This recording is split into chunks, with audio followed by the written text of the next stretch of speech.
Hosea 3 continues the imagery of Hosea loving his adulterous wife, Gomer.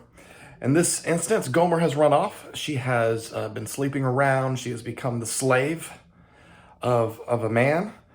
And Hosea is commanded by the Lord to go and get his wife, to pay the price, to redeem her from slavery.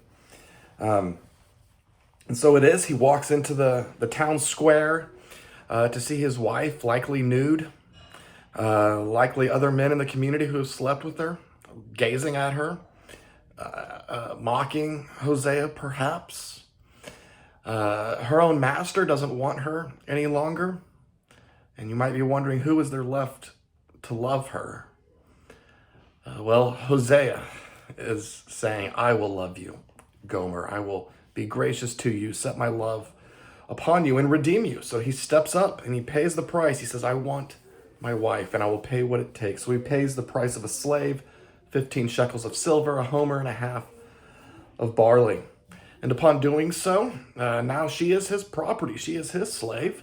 But he doesn't scold her. He doesn't beat her. Instead, he seeks to purge her of her former habits, her adulterous mindset. And so Hosea sets to make this harlot bride into a holy and blameless wife. And that is the imagery set before us concerning God and his people, that we are grotesque and ugly in our sins, and we are on the auction block, enslaved to sin.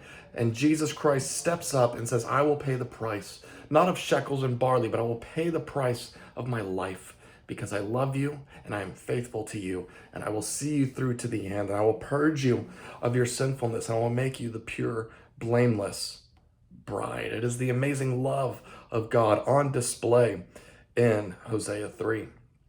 This is where ultimately the chapter ends. It's a very short chapter with the restoration of not only northern Israel and southern Judah reuniting, but even the Gentiles uniting too under the kingship of David, David's greater son, Jesus Christ, the one who would give his life for his bride.